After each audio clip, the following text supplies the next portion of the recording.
Hi, this is John Root. I'm the founder and CEO at Perceptual. And we're here today to talk a little bit about the EU AI Act and why I think that it's the right place for organizations to start on their AI compliance journey. Really quickly, Perceptual is a United States-based consultancy. We're focused on helping organizations of all sizes comply with this emerging tapestry of regulation of AI, from international rules that we'll talk about today, national laws in United States, Canada, Australia, Switzerland, all over the world, even down to state regulations and even municipal regulations. We work with a variety of size of organizations. So we've worked with Global 500 conglomerates all the way down to HR-focused startups who have to comply with these new laws.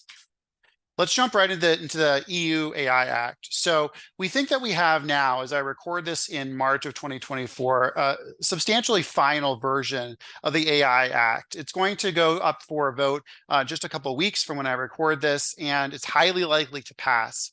When it does go into effect, the provisions are going to go into action on a rolling schedule.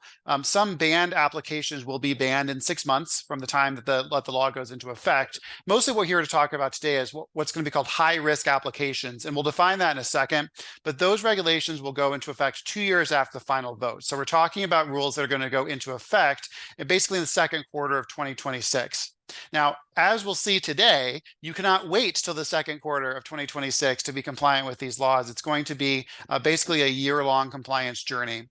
This law is written deliberately to be extremely broad in its application. So if your company at the very highest level works with AI and does business in the EU, it's going to apply in some way. So it applies to providers of AI services. So think about companies that are selling you an AI product.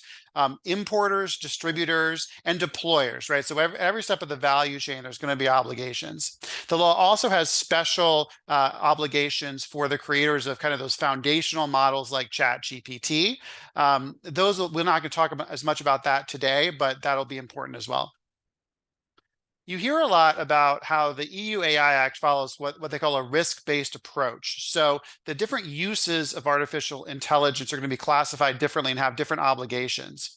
There's going to be what's called unacceptable or banned applications. Think about this as like scraping people's faces in biometrics as they walk by in public, right? So things that are really pretty bad.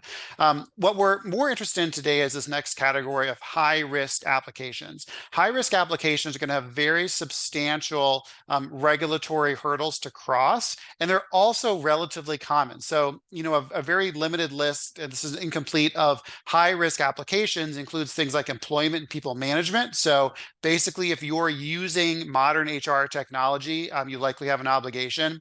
Education and training, infrastructure, this category that's pretty broad called essential services, and more. So many companies are going to fall into one of these categories.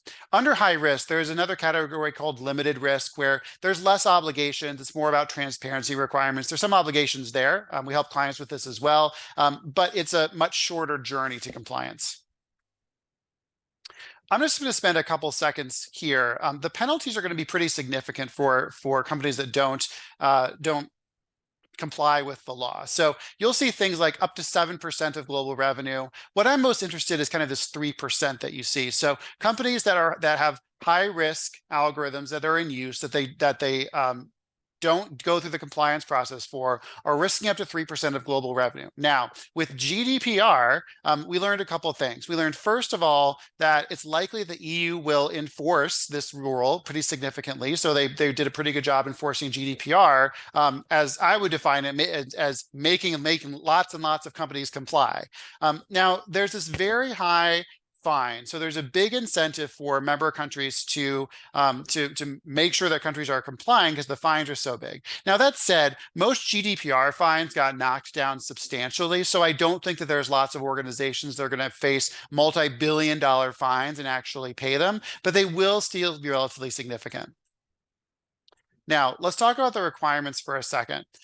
Compliance with the AI Act requires productions of a bunch of documents, and they overlap. There's all these different schedules. This is a 260 some page regulation, and there's a list there in the bullet points of a number of the required documents for high risk systems. So a risk management system, a data governance policy, technical documentation, and under each of these are dozens and dozens of bullet points. So one of the things that we do is we help try to consolidate all this report into kind of a software based list of obligations, questions, and data requests. We'll talk about that in a second. So all of this is a lot, right? This is not a simple thing where you can put together one document. It's not a thing where, your law firm or your CTO can do this over the course of a week or two. This is very substantial documentation. Most of our clients and most companies won't have all these things in place. So if you think about, this risk management system, what they're asking for, it's not simply a matter of someone has to kind of type out what you're already doing. Most organizations will not have this in place. So it's significant. I put this, we're not going to read through this, don't worry, but this is directly from the EU AI Act, an example required output. This is the risk management system. So we're not going to read through this, but to give you an idea that this is not something that can be put together over the course of, a week or a month or something. This is extremely substantial, right? So this risk management system, again, most organizations don't have this in place. It's not simply document what you have. Most organizations don't have this. So it's a matter of figuring out what do you have, what do we need to put in place, and then how do we document those systems? So here's the meat of the message that I want to communicate today. Most of our clients and most organizations that I speak to globally, all over the world, know the AI regulation is coming and they don't know where to start. They say, there's going to be regulations all over the world. If you think just about the United States where we're based, there may be federal regulation. There's going to be regulation in probably a dozen or more states. Even cities like New York City are passing regulations around the use of artificial intelligence. So what is a global organization supposed to do to actually comply with dozens and dozens of laws? I would say 3 months ago, my answer was basically, I don't know, and it's going to be hard. My answer now is it's still going to be hard, but now we get what we're supposed to be doing. What we're supposed to be doing for global organizations is complying with the EU AI Act. Why is that the case? Well, there's this phenomenon if you read kind of the academic literature, which we won't get too far into, called the Brussels effect. And the Brussels effect basically is the idea, looking back at what the EU has done previously, that the EU very specifically and very purposefully tries to set policy first with the goal of kind of setting the global agenda. This is exactly what happened with GDPR. If you went through, if you were, technically were in charge of a GDPR implementation, you know all about it. If you weren't in charge of GDPR, but you kind of noticed that over the course of like a month, we got all of those, cookie permission request forms. EU did a really good job of making global companies comply with GDPR, and their effort here is going to be pretty similar. Now, this is kind of a hypothesis that as the EU Act went through kind of its authoring processes, but what we've seen even in the last couple of weeks is that a number of countries around the world have basically said, we want to regulate AI too, we're going to do it, and we're going to align ourselves with the EU standards. So Canada's done this quite explicitly, Switzerland, Australia.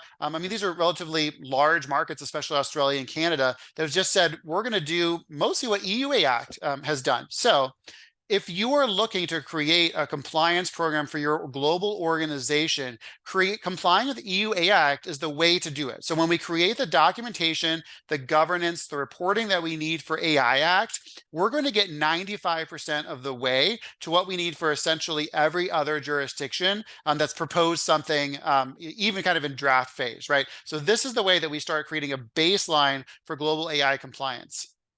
Now, one of the things that we get a lot of questions about is that in addition to actual regulation, there's all these different frameworks, there's all these different policies that you hear about. And I want to cut through this a little bit for our clients, potential clients. So you see things like the NIST framework for responsible AI, OECD has one, ISO has one. And all of these are going to proliferate, right? So you're going to see lots of universities put out frameworks on AI. You're going to see lots of organizations that are doing something like this. And none of these things are required, right? I think that they're helpful. If you're really interested in geeking out about AI policy, it's fun to read through it. But if you're a global organization, you actually want to comply with laws around artificial intelligence, just like knowing about these things and reading them isn't actually all that helpful, right? What's helpful is that the EU has operationalized these things within an organization, said, here's exactly the steps that we need to take in order to comply with the EU AI Act. So I'm not suggesting that you should just ignore these things, like they're interesting reading, but if you're confused about how you do all this stuff in your organization, preparing for the EU AI Act is the way that we do it. So briefly, the way that we work with our clients on this, we're happy to go into lots more detail on live conversations. Is first of all, we create a list of the AI algorithms and AI systems that you have in effect or that you're developing internally. We have a software-based system that we use to categorize them, both in things that are developed internally and things that are sourced from vendors. Second of all, we're going to send a really substantial data collection request. This is going to be hundreds of questions. It's going to be a lot of work, right? So it's not a thing that you can totally outsource. We need an internal champion to help with this. But we start to understand all of this, all of the information that we need to comply, and we start to get it organized.